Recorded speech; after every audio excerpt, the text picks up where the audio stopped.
મને ભરોસો ભારી દેહળ ભગત સોજના ટાઈમે એમને આમંત્રણ ગુંભરવાડામાં રમદેવ પીરનો પાઠ મા મહિનાની બીજનો પાઠ આમંત્રણ મળેલું પણ એમની જે ફરજ હતી ને એ ફરજ ઉપર હતા. પણ મેં કીધું ને કે કોઈ પણ ભગત હોય, તબલકી હોય, સાઉન્ડ માસ્ટર હોય અને ગામમાં ભજન હોય, જો આમંત્રણ ન હોય ને તો જો સુધી ભજન વાગે ને તો એને ઊંઘ ના આવે, એને ઊંઘ ના આવે. કે એક ભજન ઓભળતો હોય, આ ગાયું, આ લગ્ની છે હરજી ભાટ દેહળ ભગતના આમંત્રણ છે. પણ અહીંયા અજીતસિંહ દરબાર એમની જેલ ઉપર એમની ફરજ બજાવે છે, નોકરી. ચાવીનો જુડો લઈને બેઠા છે, બધાની હાજરી પૂરી. ખુરશી બેઠા બેઠા બાજુમાં એક પોલીસ વાળો એને પૂછ્યું કે દેહળ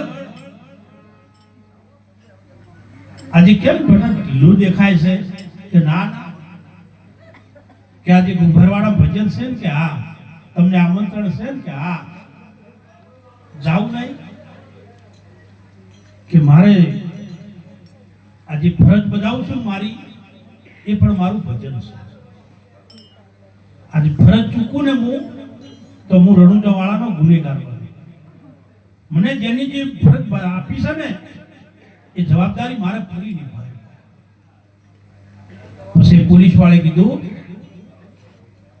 કે તમારે જાવું હતી એક બે વાણી કરતા આવો, હું એટલી ગળાવો રાખું.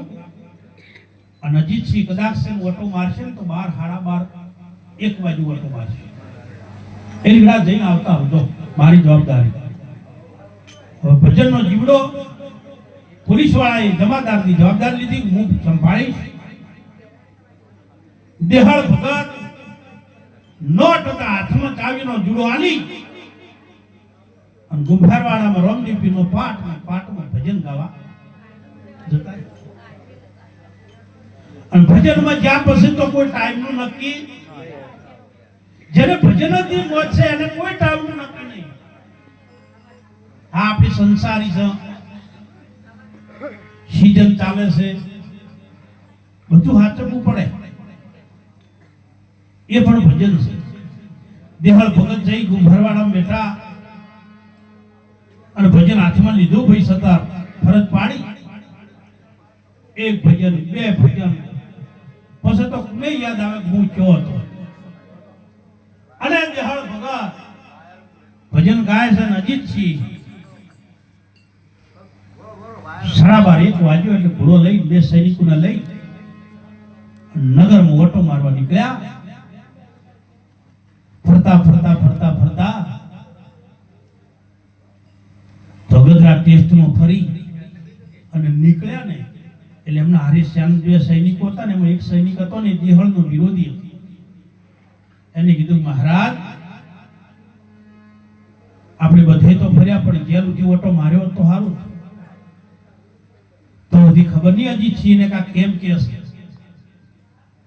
અજીતસિંહ જેલ આગળ ઓટો મારતા દરવાજા ઉભા ઉભા બોલ્યા દે હ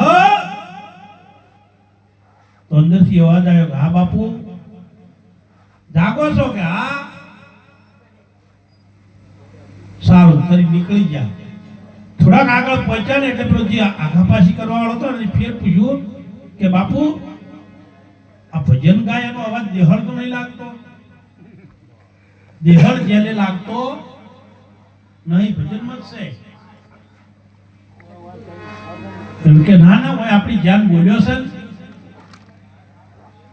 ફરી વાર જેલે જઈને ઓટો માર્યો કે દેહળ કે હા મહારાજ. સોપડો લઈ ગયો, સોપડામાં સહી કરી. અજીતસિંહ ફરી વાર અહીંયાથી ઝોપેથી નીકળી ગયા. આગળ ગયા એટલે પેલો ફેરવાર બોલ્યો કે મહારાજ જેલ આગળ બે ઓટા માર્યા હોય એક ઓટો કુંભારવાળા મારો. આ દેહળ છે ને એ હોય નહીં. તો રાજા અજીતસિંહ દરબાર બોલ્યા. દરબારની કુમારી શું હોય એનું? રાજા અજીતસિંહ એટલું કીધું ભાઈ મારે નગરમાં અને જેલથી મારે ઓટો મારવાની ફરજ છે, બાકી કોખના મહેલમાં ઓટા મારવાની મારી જવાબદારી નહીં. અને દેહળ ને બોલાયો, દેહળ ચોપડો લઈને આવ્યો એટલે વાત પૂરી થઈ ગઈ. હેડે પડે તો દેહળ ની રમઝટ દે ભજન ઉપર ભજન, ભજન ઉપર ભજન. એ ભગતી નિર્ભય કરો ને નર નારી